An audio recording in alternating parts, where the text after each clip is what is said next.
네, 잔매거진 2부 거기 어때 시간 지금부터 시작해보도록 하겠습니다. 오늘은요 특별히 인턴 소개가 아닌 여러분들이 너무나도 궁금하신 앞서도 예고를 해드렸지만 삼성에 관련한 특별히 삼성 사트 거기 어때로 준비를 해봤죠. 네, 그렇습니다. 정말 많은 학생들이 이 사트 때문에 굉장히 고민을 하고 있을 때가 바로 지금인 것 같은데요. 자, 1부부터 함께한 김진욱 학생의 경우도 예외는 아닌 것 같습니다. 네. 자, 오늘 이 시간을 통해서 어떤 걸 쭉 빼내가고 싶은가요?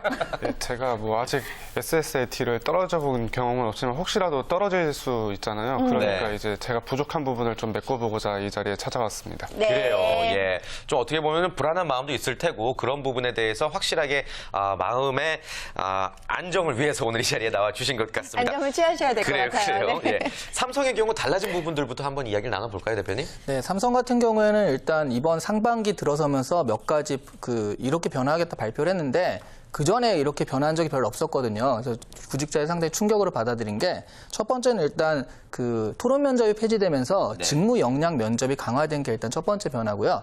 두 번째는 또 사트에서 원래 인적성 검사였는데 인성이 빠져요. 적성 검사만 남고 인성 검사가 면접날 같이 보자 이렇게 바뀐 거거든요. 예. 그래서 사실 인적성 검사라기보다는 적성 검사가 됐죠, 사트가. 그렇네요. 그다음에 또 하나는 삼성 컨버전스 소프트웨어 아카데미라고 어렵네요. 발음하기 어렵습니다 이거. 예. 여기 뭐냐면 첨단 기술과 인문학의 만남해가지고 인문학도들을 좀 기술 교육을 많이 시켜가지고 채용하겠다라고 해서 일종의 교육하는 인턴 제도 같은 거거든요.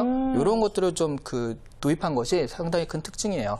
네, 그래서, 일단 눈에 띄는 특징들이 있는 것 같은데 자, 그중에 하나씩 먼저 그럼 짚어보도록 그래요. 할까요? 네, 일단 토론 면접이 폐지됐다는 거. 이게 구직자들로서는 좋은 점이면서 나쁜 점인 거거든요. 일단 토론 면접을 준비할 때 상당히 학생들이 되게 애매했던 게 토론 면접을 하면 3대3 토론을 하고 그러잖아요. 그러면 저 사람 말을 내가 비판해야 되는 것인가 아닌가.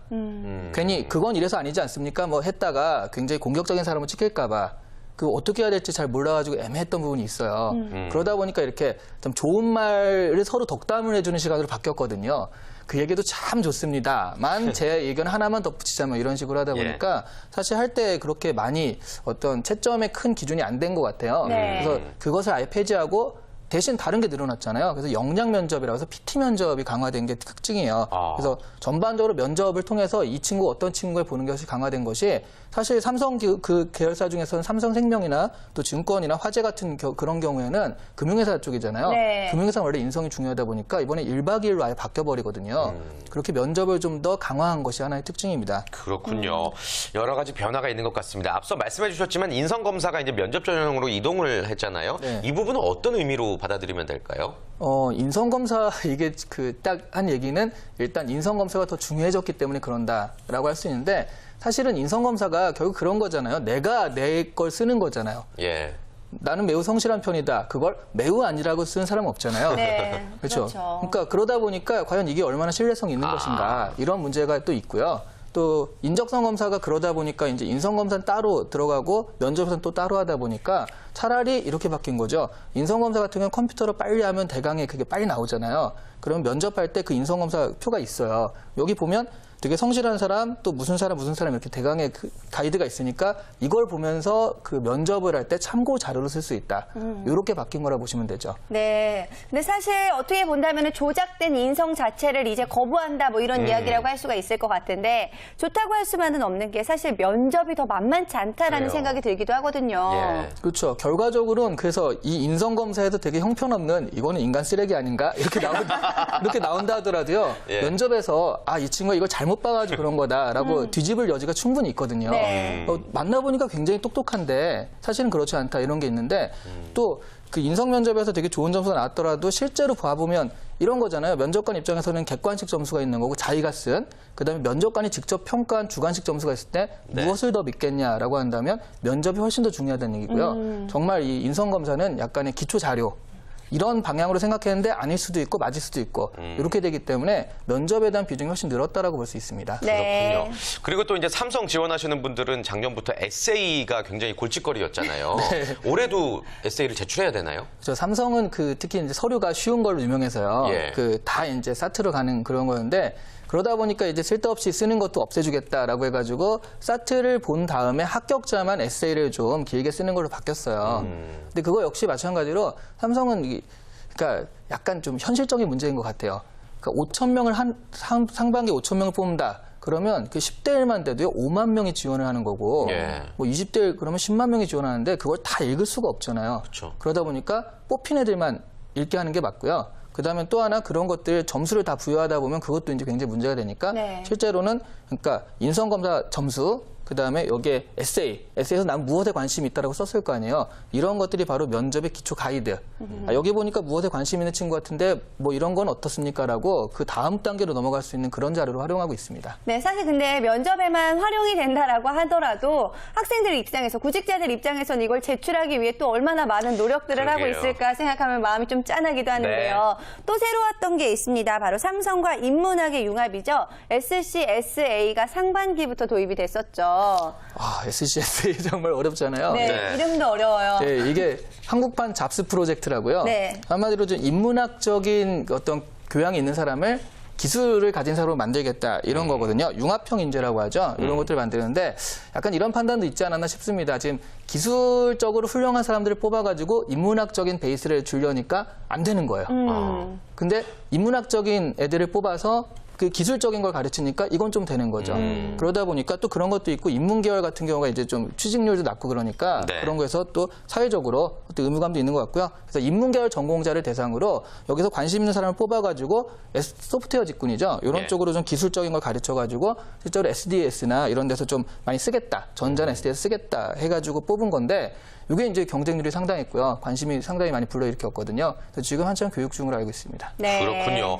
구체적으로 교육 과정에 대해서 좀 소개를 들어볼 수 있을까요? 뭐 저도 안 들어가 봐서 알 수는 없지만 네. 발표된 걸로 보자면 네. 일단 뽑히잖아요. 그 뽑히기 전까지는 사트도 보고 다 해요. 면접처럼 다 실제로 일종의 인턴이라고 볼 수 있거든요. 그래서 다 그걸 한 다음에 일단 입문과정 교육을 듣고 그다음에 기본 심화 실전 단계로 교육들을 하나하나 밟아나가면서 이걸 듣게 돼요. 집합교육이 한 6개월 정도 되는데 반년 정도 하는군요. 네. 예. 제가 저번에 한번 계산을 해봤거든요. 그 시간들을 계산해 보니까 여기서 이제 이 정도 시간을 이수하고 이 상태에서 뽑겠다라고 했는데 예. 하루에 8시간씩을 꼬박 6개월을 들어야 돼요. 예. 그러니까 어떻게 생각하면 웃음밖에 안 나오네요. 네. 적합하지 않은 단어가 튀어나올 뻔했어요, 저는. 그런 말을. 자, 그래서 이런 부분들 같은 경우에 만만하진 않을 것 같다는 예. 거죠. 그 인문학 하시는 분들이 기술적인 걸 하루에 8시간씩 듣고서 그러고 있으면 정말 머리가 터지잖아요. 예, 그래서 그런 부분에 대해서는 일단 교육을 하는데 교육비를 월급은 없어요. 하지만 교육비를 지급을 해가지고요. 이 식비와 도서비 명으로 첫 2개월은 한 150만 원 예. 정도 주고요. 네. 나머지 4개월은 250만 원을 주니까 그 정도 약간 뭐 내가 배우면서도 기회를 가지면서도 그 정도 돈을 받는다라고 한다면 하루에 8시간씩 그렇게 생고생을 하는 보람이 있지 않나 토탈 싶습니다. 1,300. 빠르시네요, 역시. 네, 일단 이야기를 듣다 보니까 우리 구직자들 입장에서는 그래도 변화하는 것들 때문에 어떻게 본다면은 나에게 좀 장점이 될 수도 있고 또 단점이 될 수도 있는 부분들을 좀 발견을 할 수도 있을 것 같은데요. 자, 여기 있는 우리 수희 학생이나 진욱 학생 같은 경우에는 뭐 에세이를 써서 낸다거나 아니면 SCSA가 생겼다는 거에 대해서 어떻게 생각하는지 한번 물어보겠습니다. 네, 수희 학생. 저는 우선 인문학도니까 이런 게 생겼다는 거에 대해서는 굉장히 반가워하고 있어요. 왜냐면은 공대생들은 서류를 척척 붙고 있는데 인문대생은 똑똑 떨어지고 있는 현실을 보고 있으면 그래도 기회가 좀 더 많아지지 않을까라는 생각에 좀 더 좋아지고 또 에세이는 특히 인문학도로서의 뭔가 소양을 이렇게 약간 드러낼 수 있는 그런 분야이기 때문에 그 점에 있어서도 열심히 할 자신이 있는데 서류를 붙어야죠. 그럼 진욱 학생은 어때요? 네, 상반기에 그때 SCSA라는 거 생긴 거 보면서 좀 삼성이 좀 많이 발전해가고 있는 기업이라고 이제 느낄 수 있었고요. 그리고 SA에서 이제 또 삼천자를 직접 한번 써보면서 느낀 거는 이제 저에 대해 한 번 더 이제 내가 진짜 삼성을 어떻게 원하고 있나에 대해 생각을 해볼 수 있었던 좋은 계기였던 것 같아요. 네, 테스트의 과정이 무조건 나쁘기만 한 건 아니라는 생각을 두 학생을 통해서 그러게요. 느낄 수가 있었던 것 같은데, 자, 일단 가장 많이 관심을 가져야 되는 게 바로 사트 부분이 아닐까 싶습니다. 자, 먼저 어떤 건지 간단하게 설명을 해 주실까요? 네.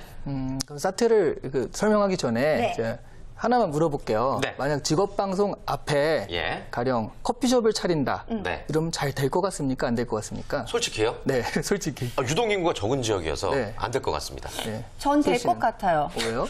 네? 왜요? 아니, 여기 동네에 커피숍이 한 개밖에 없어요. 근데 요즘 워낙에 커피를 마시는 인구 자체가 많고, 여기 학교도 있잖아요. 근데 요즘 학생들도 커피를 먹기 때문에 저는 될 것 같은데요. 네.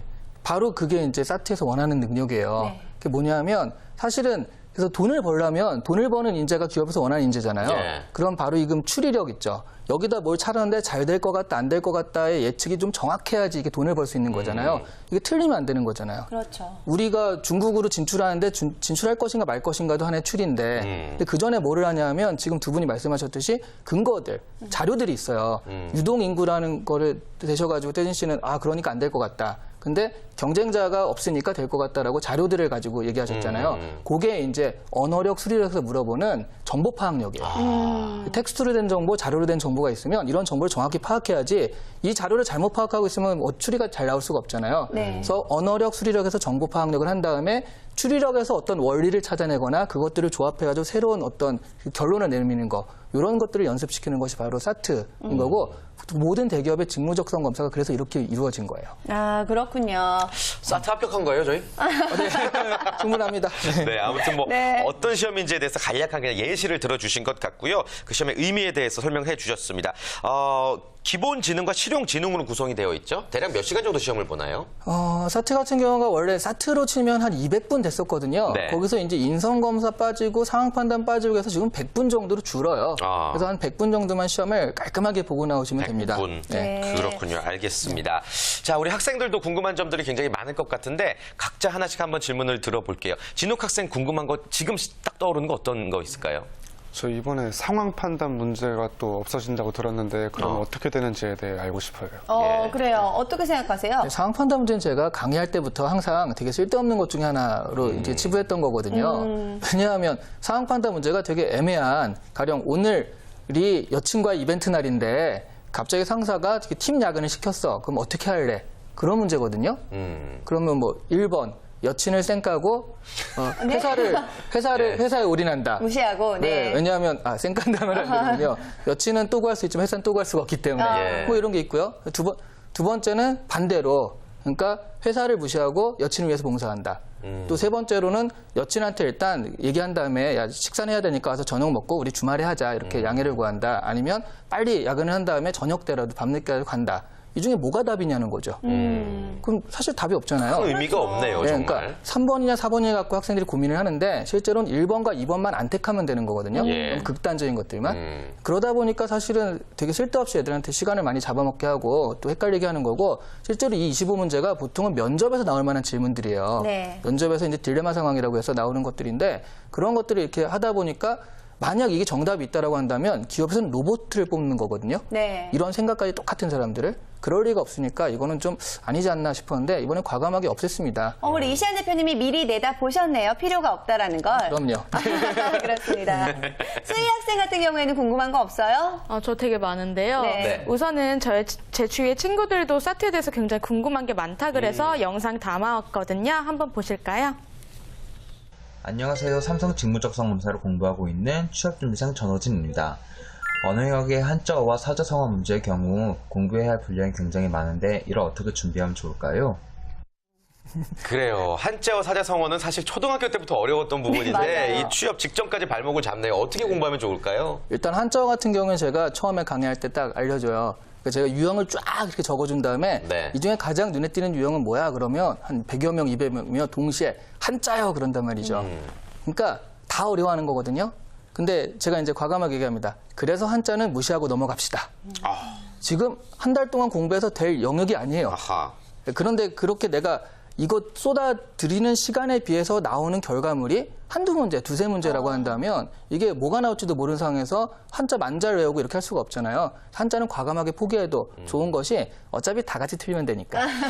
한자에 자신 있는 사람이 누가 있겠어요? 뭐 중국 사람 빼고는. 예. 네. 그러니까 다 같이 틀리면 되니까 한자는 지금 너무 신경 쓰지 말고 어렵게 나오면 야, 다 같이 틀리면 되겠다 생각하고 과감하게 넘어가라 이렇게 말씀을 드리고 있어요. 네, 여기 한자에 자신 있는 분이 한 분 있습니다. 수혜 학생. 어떻게 하면 한자 공부 잘할 수 있어요? 굉장히 잘하잖아요. 중국어 네. 잘하고. 네, 좀 잘합니다. 네, 근데 한자 자격증을 따는 걸 좀 추천해드리고 싶어요. 우선 삼성에서 그 가산점이 있는 것 외에도 한자 자격증을 땀으로써 이제 계속 한자를 접하게 되거든요.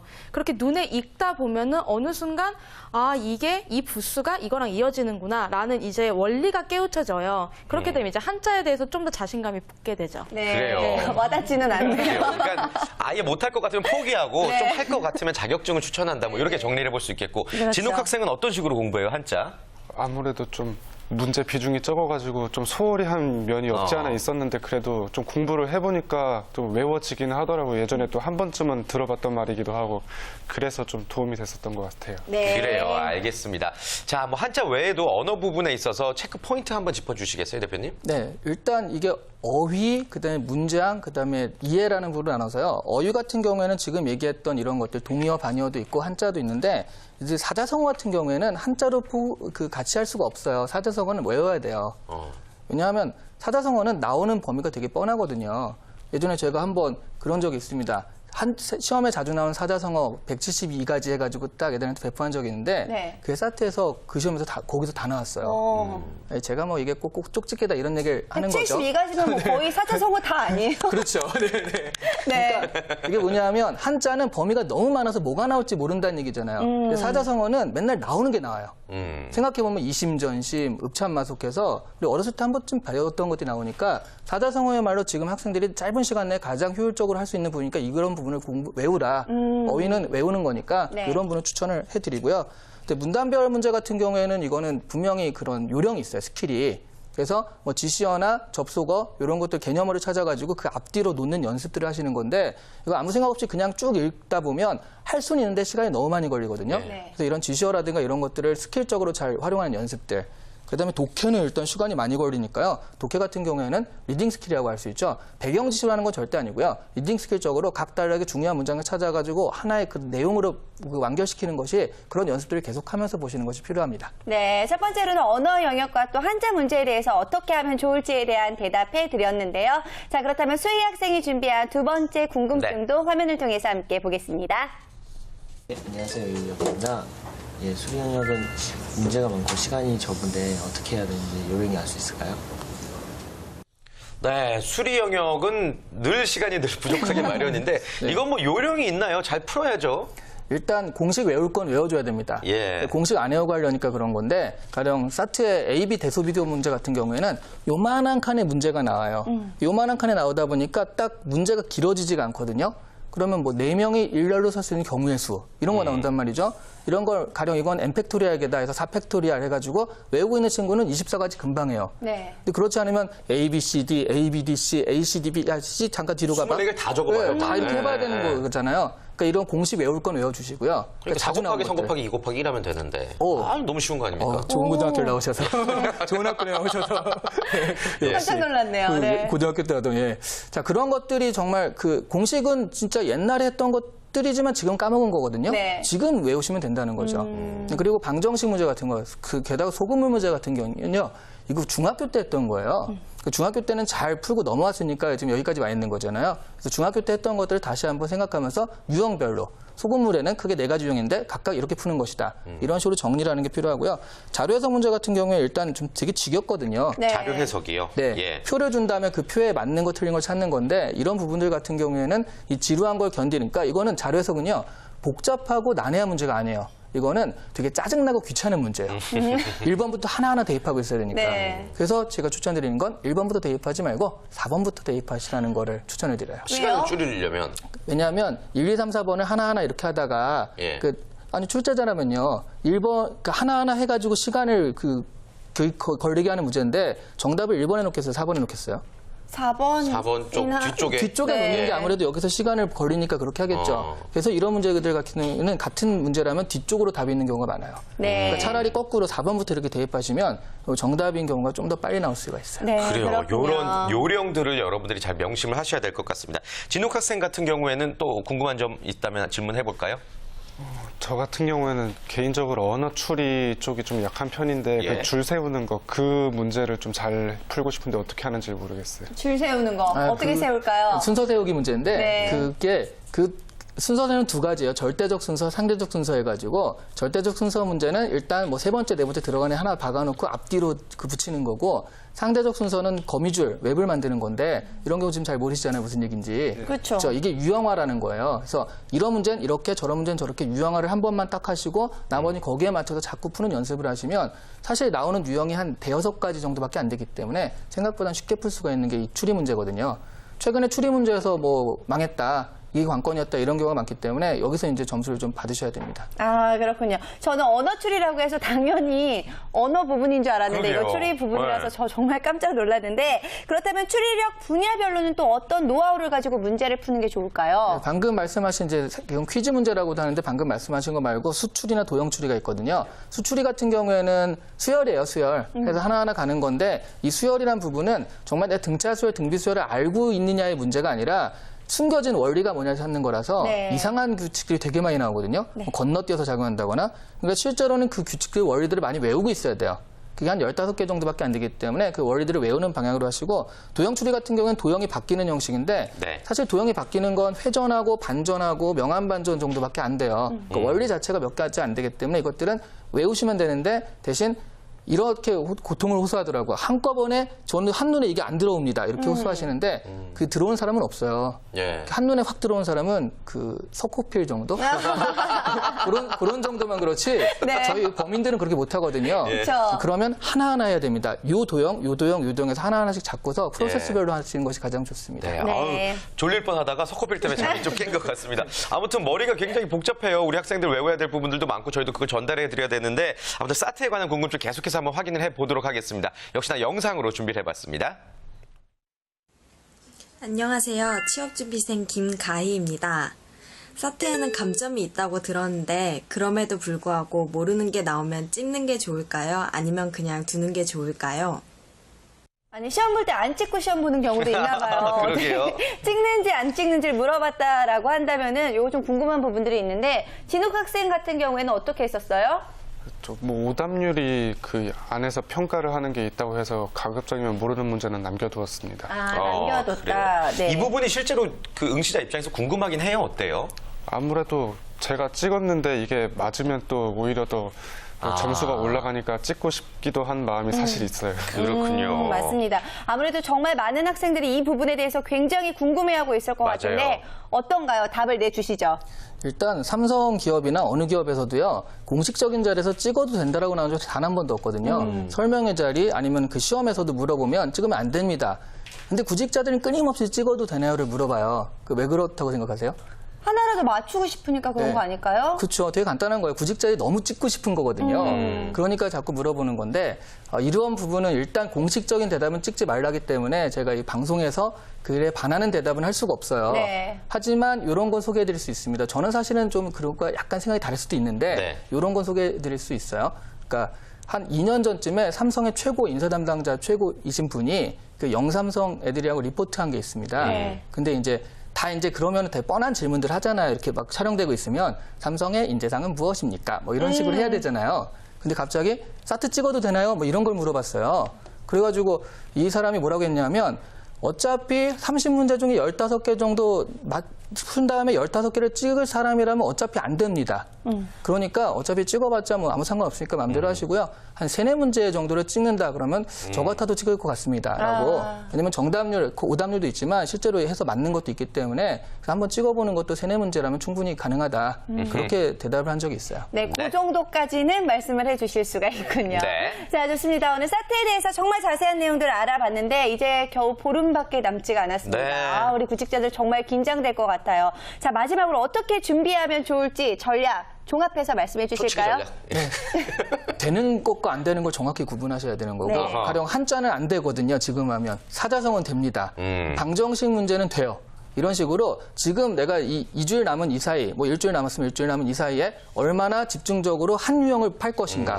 만점 받을 필요는 없어요. 만점 받아봤자 뭐 알아주는 것도 아니니까 지금 나오는 것보다 두세 개 어떻게 하면 더 맞을 것인가 해가지고 좀 집중해가지고 하는 전략이 필요합니다. 네, 그렇습니다. 그렇군요. 얼마 안 남았을 때는요, 많이 준비하는 것보다 효율적으로 준비하는 게 더 중요하다는 거 여러분들 충분히 알고 계실 것 같습니다. 우리 수희 학생, 진욱 학생 오늘 어떠셨는지 이야기 한번 들어볼게요. 수희 학생 어때요? 좀 와닿아요? 네, 근데 저는 아직도 막 공부해야 될 게 너무 많다 보니까 네. 뭘부터 손을 대야 될지 좀 어렵긴 한데 그래도 방송 들으면서 그래도 이 부분은 말고 이 부분은 좀 집중해야 되겠다 이런 약간의 윤곽은 생긴 것 같아요. 아, 정말 네. 다행입니다. 진욱 학생은 어땠어요? 예, 삼성을 떠나서 예, 적성 검사에 대한 기본을 다시 한번 되새길 수 있는 좋은 계기였던 것 같습니다. 네, 그래요. 좋습니다. 알겠습니다. 정말 학생들에게 많은 도움이 됐기를 바라겠고요. 네. 자, 오늘 함께 해주신 이시안 대표님, 윤수희 학생, 김진욱 학생 모두 고맙습니다. 감사합니다. 감사합니다. 감사합니다.